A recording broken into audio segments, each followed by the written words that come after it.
Boa tarde, tudo bem? Sejam bem-vindos à palestra de Dev a Líder.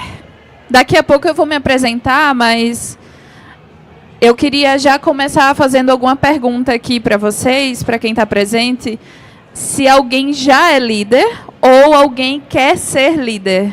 Só levantar a mão, só para eu ter noção. Já é líder?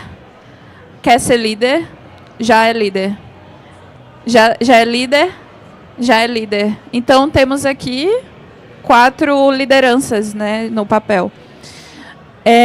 Bom, antes de me apresentar de fato, eu queria apresentar para vocês o Pedro. O Pedro, ele nada mais é do que um dev sênior. Ele já está há algum tempo nessa carreira de desenvolvedor.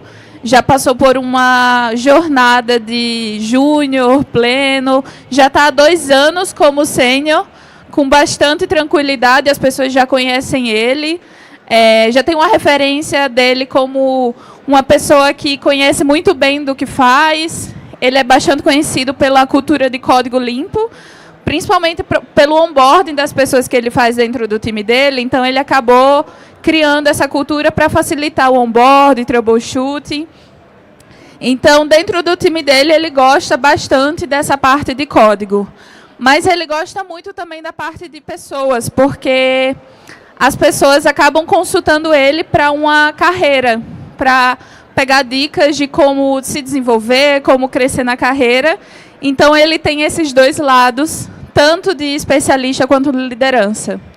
E aí, como ele conseguiu criar uma conexão com as pessoas do time dele, ele começou a também ser envolvido em projetos que impactavam fora da área que ele trabalhava. Então, que impactavam o negócio, até impacto financeiro, e impactava outros perfis. Além das pessoas desenvolvedoras, ele impactava também outras lideranças. Então, ele já tinha ali as boas relações dentro do time, uma certa confiança, porque as pessoas já conheciam ele. A liderança dele já confiava no trabalho dele, então colocou ele para participar de projetos que impactavam a nível do negócio. Então, ele conseguiu criar boas relações fora do contexto que ele trabalhava. E acontece que ele começou a se ver no limbo, aquele limbo de especialista e liderança, que normalmente é muito comum de acontecer quando você está numa posição de sênior. Independente se é uma posição de desenvolvedor ou outro tipo de contribuição individual. E aí, nesse momento de limbo, as coisas acabam surgindo dos 2 lados. Só que o Pedro, ele acabou recebendo uma oportunidade, uma proposta. O que foi que aconteceu? O Pedro, ele tinha uma boa liderança, mas a liderança dele recebeu uma proposta para trabalhar fora do país. E aí acontece que aquela posição que era ocupada ficou vazia. E aí o gestor da área tomou a seguinte decisão: olha, eu tenho aqui uma oportunidade que eu posso contratar facilmente alguém de fora do mercado, que tem experiência e vai conseguir contribuir diretamente com o time. Mas tem um certo tipo de rampagem que precisa acontecer de cultura e tudo mais. Ou eu posso trazer o Pedro, que já é uma influência interna, as pessoas já conhecem ele, tem uma facilidade para lidar com o negócio, as pessoas também conhecem ele de fora. Então, por que não trazer o Pedro? E aí o Pedro recebeu essa proposta. De cara, ele ficou um pouco nervoso, né? Porque você está ali numa cadeira de desenvolvedor, as pessoas já te conhecem, mas uma cadeira de liderança, querendo ou não, tem um certo frio na barriga. E aí, o Pedro passou alguns dias pensando e tomou a decisão de aceitar a proposta.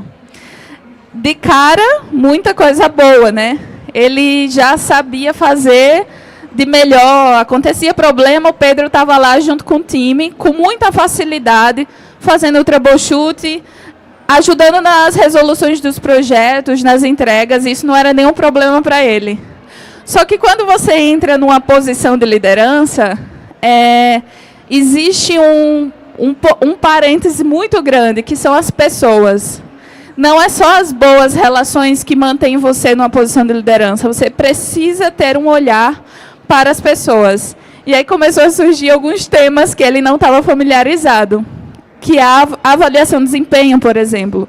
Dependendo do tamanho da empresa que você trabalha, a avaliação de desempenho é bem comum. É basicamente a avaliação da performance de cada colaborador. Então, você faz a sua autoavaliação, mas você, como liderado, recebe a avaliação do seu líder superior. Então, o Pedro nunca tinha feito a avaliação de desempenho de ninguém. Então, ele não sabia nem o que escrever sobre as pessoas, ele não sabia como avaliar elas, qual era o parâmetro, que tipo de coisa ele poderia escrever sobre as pessoas. Então, isso já surpreendeu o Pedro. E aí, nessa avaliação que ele precisou fazer, o RH já detectou o seguinte: olha, Pedro, de acordo com a tua avaliação aqui, a gente tem a nota desse colaborador que diz que ele está abaixo do esperado. E aí, quando a gente tem um colaborador que está abaixo do esperado, não é a demissão que vai resolver, né?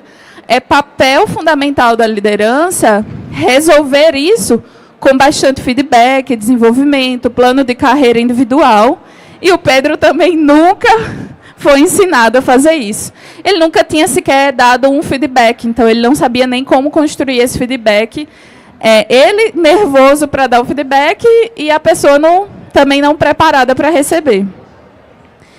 E aí acontece que, não sei se todo mundo é familiarizado, mas na empresa que ele estava trabalhando, houve uma decisão de corte de custos. E aí, dentro desses cortes, aconteceu também um corte de custos de pessoas. E aí a gente chama isso de layoff. 30% de todo o time da empresa iria ser reduzido. E aí o Pedro também nunca tinha passado por um layoff antes, muito menos pelo momento de tomar a decisão de quem demitir. Que critérios o Pedro iria usar para fazer essa demissão, se ele nunca tinha passado por isso antes? E aí, com o time reduzido, tudo começou a ficar um pouco mais urgente. E aí, o que era prioridade média passou a ser prioridade alta e via urgência de todos os lados. Ele também não estava preparado para organizar essas questões de urgências. Um outro ponto é, na maioria das empresas, existe um indicador chamado INPS, que é basicamente a satisfação dos colaboradores. E aí, o INPS, ele vem de uma nota de 0 a 10, se eu não me engano. E aí, dependendo da nota que o time dá a você, ou o colaborador dá à empresa, existem perfis. Se a pessoa é uma detratora, se é neutro ou promotora, se eu não me engano, é algo assim. E a nota 4, que o Pedro recebeu, é uma nota de perfil detrator. Ou seja, boa parte do time dele não gostava da liderança que ele estava fazendo. Não necessariamente não gostava dele, porque ele tinha essas boas relações anteriormente. Mas isso não foi suficiente para manter a satisfação das pessoas. E aí o que aconteceu foi o seguinte: ele estava com o gerente que promoveu ele a líder, mas o gerente tinha outras áreas e outras equipes para liderar. Ele não tinha uma disponibilidade tão grande para rampar o Pedro. E aí começou a surgir pedidos de demissão voluntário. O time já estava reduzido, ele já tinha que lidar com as urgências e agora contratar e repor essas vagas. Bom, muita coisa começou a surgir aqui para o Pedro. Então, o que é que vocês fariam no lugar do Pedro, né? Uma situação bem constrangedora. Eu vou dizer o que é que eu faria, mas deixa eu me apresentar um pouco para vocês, que eu cheguei aqui já falando, não me apresentei muito. Eu sou a Yatamara, Yatamara Ferreira. Eu sou gerente de engenharia de software, passei por empresas como Log, iFood e RD Station Marketing. Vocês podem me encontrar no LinkedIn, /Yatamara.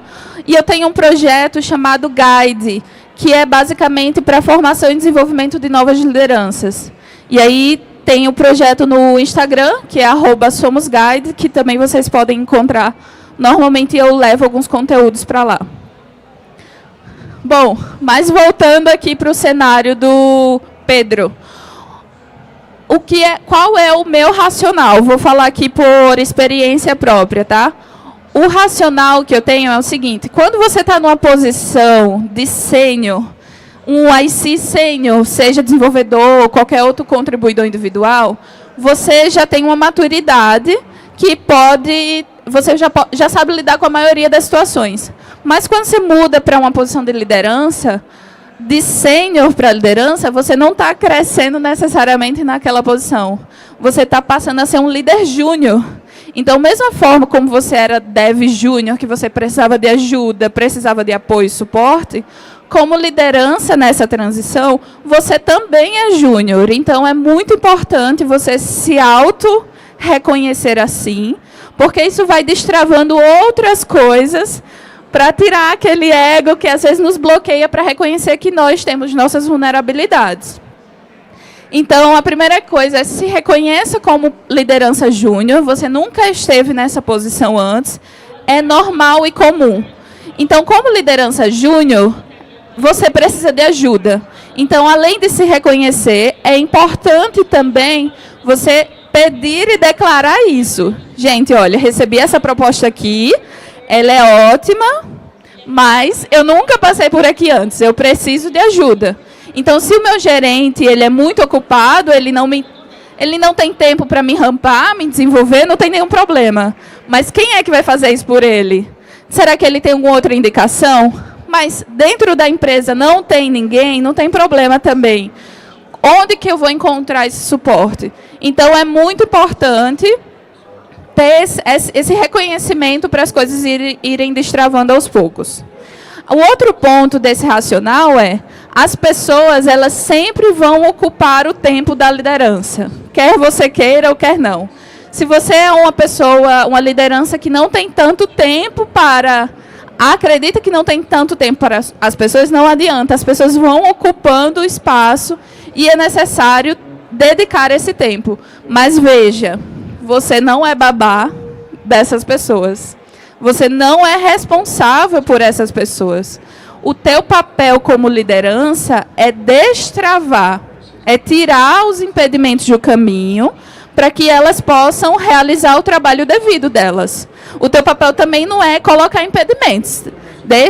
Cada um tem a sua função ali.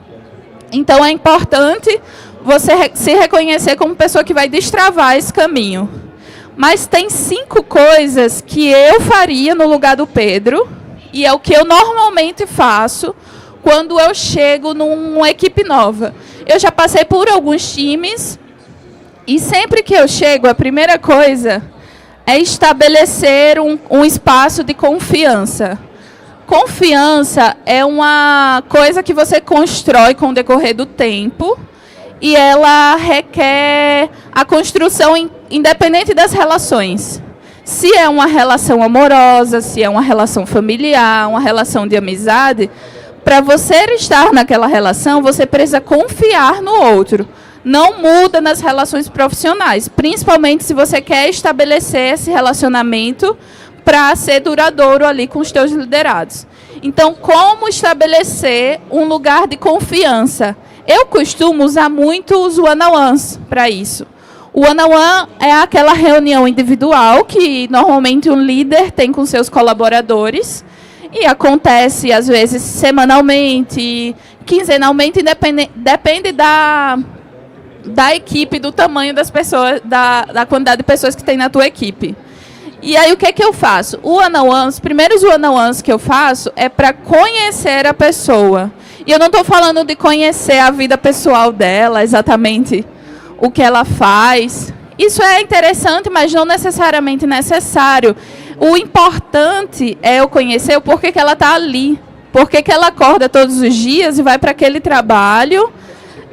O que é que motiva ela a permanecer ali. Qual foi a trajetória dela antes. Quais são as motivações de carreira. O que é que ela vê do futuro dela.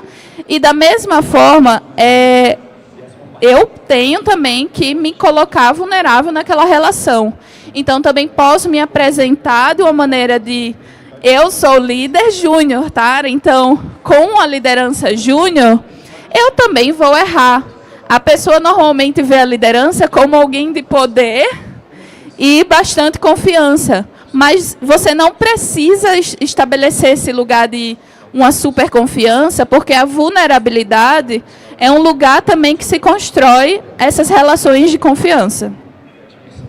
Esse autor, eu não sou uma boa leitora, tá? Então eu não estou constantemente lendo livros, mas tem livros que mudaram muito a minha jornada, que foi Os 5 Desafios das Equipes, do Patrick Leontini.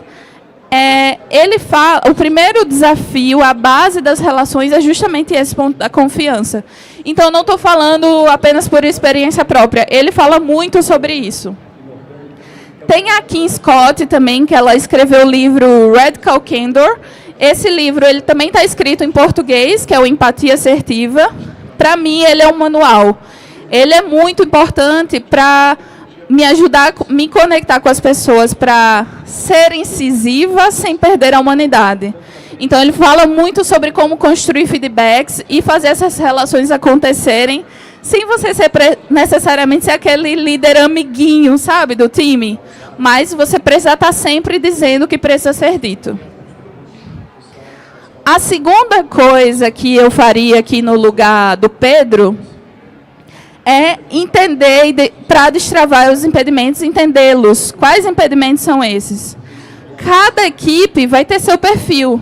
Então, vai ter impedimentos que, às vezes, é uma limitação de um hardware. Às vezes, a equipe tem um hardware que não está adequado com o desenvolvimento. Esse é um impedimento que, às vezes, você conversando com uma equipe de TI, você consegue destravar.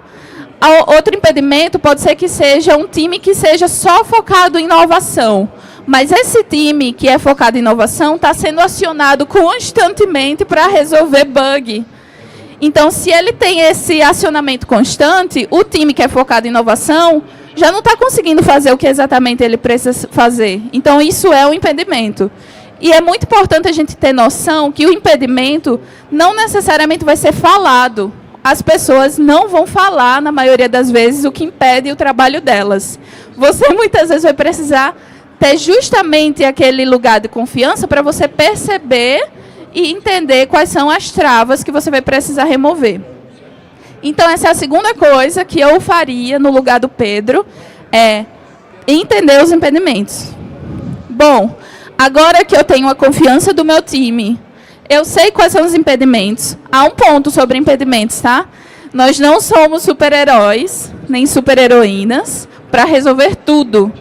Então, quando a gente resolve um impedimento, a gente consegue também ganhar a confiança das pessoas. Então, acaba mexendo naquele ponteiro da confiança. Mas tem coisas que você não vai conseguir resolver. Então, eu dei o exemplo da questão da limitação do hardware. Às vezes, o desenvolvedor está ali, não está conseguindo nem fazer deploy de tanto código que tem, o hardware não consegue, e você aciona o time da TI para trocar o notebook e não tem recurso financeiro para isso. Você vai tirar do seu bolso para resolver o impedimento? Claro que não. Então, tem impedimentos que você não vai conseguir destravar. E aí que entra o ponto da comunicação. É deixar claro que você tentou e que existe uma limitação financeira para isso. Eu estou dando esse exemplo, mas vai ter muitos outros. E aí você vai precisar descobrir o seguinte, olha, pessoal, aqui esse impedimento vai existir, o que é que a gente pode tirar aqui para conseguir conviver com isso. E aí acontece. Mas aí você estabeleceu aquela relação de confiança.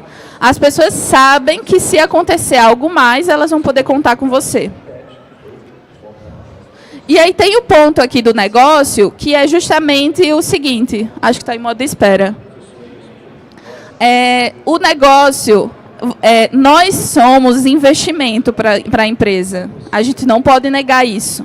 Então, eu sou investimento como liderança e o meu time é investimento. E qualquer investimento feito requer retorno.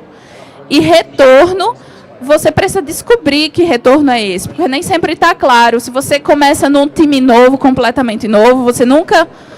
você entrou nessa empresa, você não sabe exatamente qual é o impacto que esse time traz, tente descobrir. Então, aquele exemplo que eu dei, o time, a quantidade de desenvolvedores X era para trazer inovação. Mas se esse time estava gerando operação, ele já não estava dando o retorno esperado, que era inovação. Então, é importante você descobrir qual é o impacto que seu time traz, que justamente naqueles momentos de layoff, quando é hora de cortar custos, se esse é um time que não está gerando impacto, é o primeiro a ser cortado. Então, tenta descobrir por que seu time existe e por que isso é importante para o negócio. Descobrindo isso, olha para os indicadores. Indicadores, quando eu falo de indicadores, tem muitos caminhos. Tem indicadores de negócio, às vezes o seu time vai impactar indiretamente com algum indicador. Eu falei do INPS, que é a satisfação do colaborador, mas às vezes tem o NPS, que é a satisfação do cliente. Então, o seu time de desenvolvimento que está lá numa ponta está impactando de alguma forma nesse indicador. Tenta acompanhar esse indicador, mas tem indicadores internos. Eu estou falando muito de um time de desenvolvimento, que é o que eu estou mais acostumada. Então, tem indicadores de throughput, de lead time, para você ver como que está as entregas, a velocidade de entrega do teu time. E tem indicadores de objetivos. Boa parte das empresas hoje, elas trabalham com OKRs, que são os objetivos e os resultados chaves. Então, esses OKRs, eles são definidos ou anualmente ou até semestralmente. Tenta descobrir quais são os indicadores que vai mover o ponteiro, que vai gerar o impacto que está relacionado ao objetivo do seu time. Então, vamos lá. Eu tenho a confiança do meu time. As pessoas confiam que eu vou tirar o impedimento delas. Eu sei qual é o impacto que o meu time está gerando no negócio. Eu conheço os indicadores para eu saber se esse impacto de fato está acontecendo. Agora é hora de comunicar. Então, vou trazer um exemplo simples. Eu falei do exemplo do time que estava muito operacional.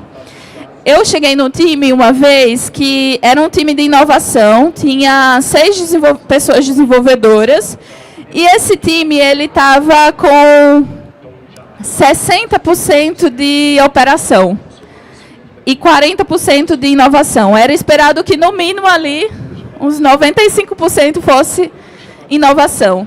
Então, ele estava ocupado muito com o Slack, com o acionamento, investigação de problema, e nem sempre isso era urgente, nem sempre estava relacionado ao próprio time. Então, o que eu fiz? Eu acompanhei esse indicador ao decorrer do tempo. Obviamente que eu trouxe ações para mexer esse ponteiro, e a gente saiu em 6 meses de 40% de inovação para 90% de inovação. Então, agora que eu tenho o indicador mudado, eu consigo comunicar. Então, eu vou vender o time. Além da confiança interna, eu vou ganhar a confiança do negócio de que esse time está, de fato, gerando aquele impacto esperado. Então, essa é a 5ª coisa que eu faria. E aí, eu queria trazer um case aqui, quando eu trabalhei na Log em 2021, 2022. Eu cheguei em 2021 com um time que era responsável justamente para acompanhar os bugs de todos os produtos. Esse time era um time... Veja, eu sou do Rio Grande do Norte, eu sou potiguar, e eu estava em Natal trabalhando numa startup pequena, tinha um impacto nacional, mas era um time ali que eu estava familiarizado. Todo mundo me conhecia, meu sotaque era comum para todas as pessoas, eu não tinha nenhum tipo de trava. Em 2021, minha vida deu uma reviravolta, eu mudei para São Paulo, fui trabalhar na Log com um time totalmente diverso, tinha pessoas de diferentes partes do país. Então, para mim, tudo estava sendo novo. Então, foi desafiador ganhar a confiança das pessoas, porque eu precisei me conectar com elas de diversas formas.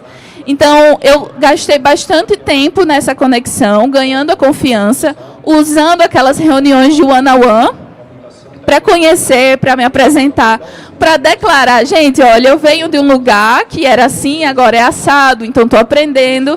E tudo isso você vai estabelecendo essas relações de confiança. Quando a coisa já estava mais tranquila para mim, eu comecei a buscar os impedimentos. Os impedimentos não eram falados, como eu falei, né? Eles não eram falados, mas a todo instante alguém estava reclamando de um problema de alteração de status de pacote. O que é essa alteração de status de pacote que está todo mundo falando? E aí eu fui descobrir o que era. E aí era um bug muito antigo, de 2019, que ninguém olhava mais para ele, mas gerava muita requisição nos nossos sistemas. Acredito que foi em setembro de 2021, o time bateu 91 mil requisições por causa desse problema. E aí essas alterações de status de pacote, eu vou dar um exemplo que acho que é mais fácil de compreender. Eu tenho aqui um pacote que vai ser enviado para sua casa, e esse pacote está com status em rota. E aí, quando no caminho, esse pacote foi extraviado. Essa alteração de status de pacote de em rota para extraviado, nem sempre era feita de maneira automática no sistema. Alguém da logística, às vezes, precisava pedir isso no Slack para um desenvolvedor fazer. E aí, a gente tinha uma automação para atender esses pedidos, para alterar status em massa. Esse problema já foi resolvido, tá? Não estou fazendo nenhum exposed aqui da log. Já está resolvido, mas acontece que na época a gente bateu 91 mil requisições. E a arquitetura não estava preparada para isso. Tudo isso gerava muito problema em época de Black Friday, que é o pico mais alto, gerava muito problema. E aí, o que eu fiz, tá? Eu comecei a bater na porta de quem, de fato, nos dá tempo, que é o pessoal de produto. E aí, não adianta só o meu time resolver. Eu precisava acionar outros times de engenharia para pedir ali slot no roadmap deles. E aí acontece que eu fui ganhando de um time, ganhando de outro, e a gente foi investigando a causa raiz desse problema. A gente conseguiu construir algumas soluções para isso, mas existia até uma questão de costume da logística. Às vezes nem precisava fazer o pedido da alteração do status, mas eles estavam tão acostumados. E veja, isso era um impedimento do meu time, mas também era um impedimento do negócio. E aí a gente foi tirando esse impedimento. Eu não fiz isso sozinha, eu precisei de muita ajuda. E aí a gente conseguiu construir essas soluções e batemos aí 1000 alterações de status de pacote por mês. Ou seja, construindo as soluções e revisitando as regras de negócio com as outras áreas, a gente tirou um impedimento de mais de 90 mil requisições por mês. Isso foi tão legal, gente, porque eu usei desse indicador de 91 mil requisições de alterações de status de pacote para promover o time. E aí esse time, ele era um time bem pequeno, ele estava até dentro de uma área de business mesmo, não estava nem dentro de tecnologia. Aí a gente levou esse time para a tecnologia, eu ganhei outros 2 times. Quando a gente promove, a gente acaba ganhando mais responsabilidade também.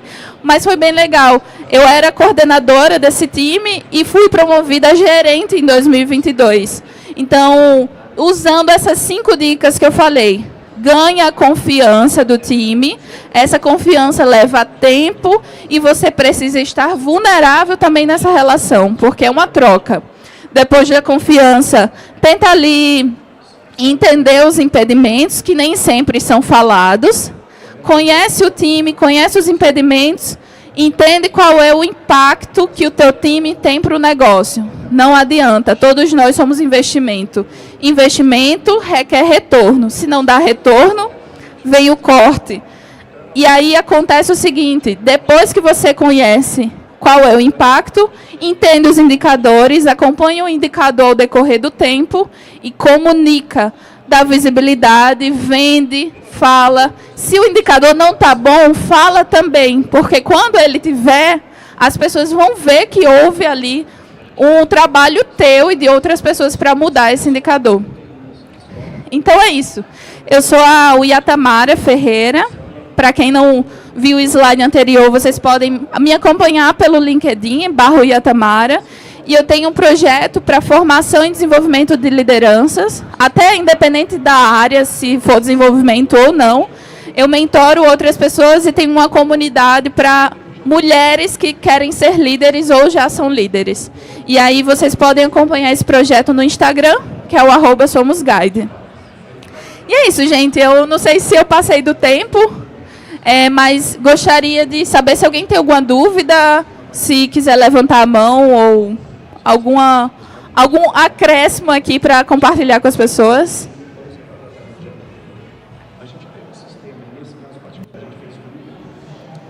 Boa tarde. Boa tarde. Eu queria só compartilhar essa parte do one-on-one, né? Experiência própria, eu não deixo ele mais do nada, pego e... Tá disponível? Quer falar? Porque é mais fácil. O desenvolvedor, se você fala que todo dia, principalmente a dele é o mal do desenvolvedor. Todo dia ele fica revoltado. Agora você sabe que toda semana tem um one-on-one, ele já fica mais revoltado ainda. Então é só compartilhar uma experiência dessa do one-on-one.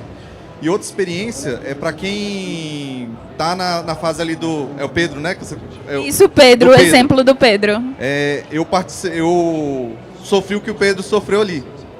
Então, uma dica que eu dou é quem está nessa situação, que está recebendo o papel de líder indiretamente. Os dois casos, eu fui indiretamente líder. Um eu fui pelo gerente e outra a própria equipe me indicou como líder. Mas uma dica que eu dou para todos aqui é, você está chegando nesse papel de líder, procura o gestor, mas ele formalizar isso. Porque enquanto você não é formalizado como líder, a equipe te dá o papel de líder, o gestor te dá o papel do líder, mas você não tem isso registrado. Quando tem isso registrado, desculpa o termo, na hora que dá a merda, vai cair tudo nas suas costas e você vai perder todo o apoio que você teria se você tivesse o papel de líder formalizado. Obrigada. Ulisses, né? Obrigada pela contribuição, Ulisses. A questão do one-on-one e da daily é realmente um grande problema. O que eu normalmente faço é combinados, né, com as pessoas. Cada pessoa tem um perfil e suas necessidades. Tem pessoas que são mais júniores que, às vezes, elas mesmo requerem um acompanhamento ou uma proximidade na relação. E o one-on-one eu uso muito, às vezes, mais para conversar, tá? Eu uso mais para conversar, mas eu, normalmente, até nas mentorias, eu faço ou quinzenal ou até mensal. Até para o tempo da pessoa se desenvolver. Mas isso varia muito. E é legal que você falou que você identifica isso como um problema para o teu time. E é essa a questão, não existe regra, né? Você vai conseguindo adaptar. E o outro exemplo que você trouxe é da questão que você enfrentou, né? Da liderança informal. Isso acontece, querendo ou não, em boa parte de times de desenvolvimento, porque nem sempre você tem uma liderança fixa no único squad. Às vezes a liderança, ela lidera várias áreas, mas qualquer time, em qualquer questão, sempre vai se formar um líder, né? E aí, de fato, quando os problemas acontecem, oficialmente você não é líder. Eu já ajudei no desenvolvimento de carreira de algumas lideranças e tinha uma moça que ela era desenvolvedora sênior, ela estava nessa transição. E aí ela disse, Uia, você que está sempre ali tomando as decisões, porque eu ainda não tenho o cargo. Aí eu disse, mas isso vai acontecer. Mas enquanto não acontecia, na hora de tomar a decisão, era sempre eu que estava assinando embaixo, mas era ela que estava fazendo. E aí quando a gente conseguiu oficializar isso, ficou bem mais tranquilo. Até para ela se responsabilizar, né, na hora de tomar as decisões que são bem mais complexas. Mas alguém quer fazer algum comentário?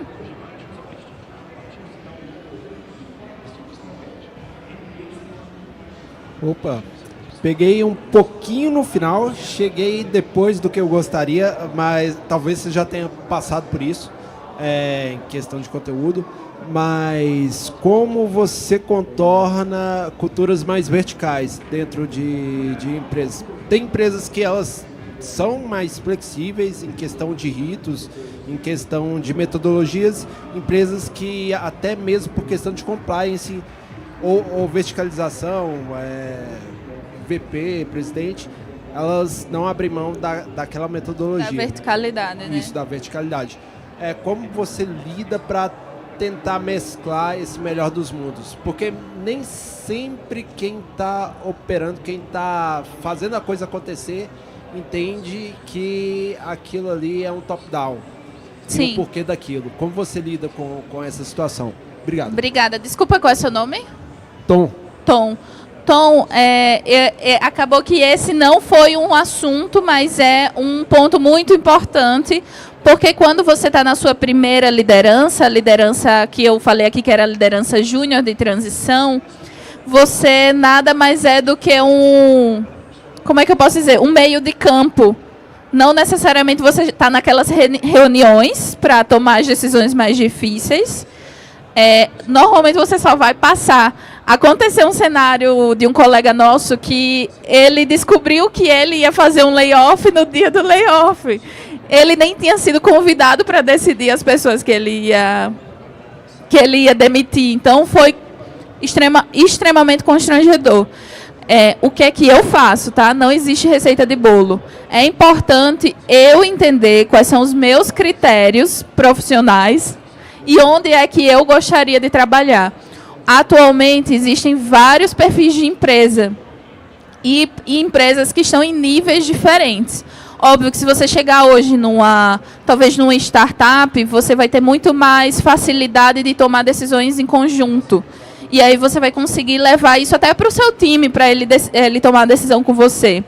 Mas quando você vai crescendo para uma empresa... Quando eu cheguei na Log, ela estava nessa transição. Mas aí, quando eu saí em 2023, ela já estava no nível de muita verticalidade. As decisões eram tomadas top-down mesmo. E o que eu fazia nesse cenário era comunicar o time. Deixar bem claro as cartas na mesa, porque que eu comecei falando aqui, é importante a gente saber conhecer individualmente as pessoas para entender quais são as intenções. Qual o motivo que faz te acordar todos os dias e trabalhar naquele lugar? É por causa da cultura? Às vezes é porque você gosta muito da cultura da empresa. Às vezes é porque você gosta muito das pessoas que trabalham ali com você. Você não quer mudar de emprego porque você está muito confortável. Então, o que eu fazia era deixar claro ali as decisões e os porquês que eu sabia. E quando eu não sabia, eu também deixava claro que eu não sabia. Porque eu deixando claro, a pessoa que está motivada pela cultura, ela já sabe que a cultura está mudando. E aí eu vou deixando tudo transparente. Obviamente que o que está ao meu alcance eu vou fazer. E aí eu já cheguei no cenário, quando eu estava na Log, que era... A gente viu o caos, às vezes, acontecer em todos os outros times, mas a gente tentava ali se manter dentro do alcance. O turnover era bem mais baixo do nosso time do que dos outros, porque a gente tinha justamente essa questão da transparência. E se estava ali, estava para correr o risco junto.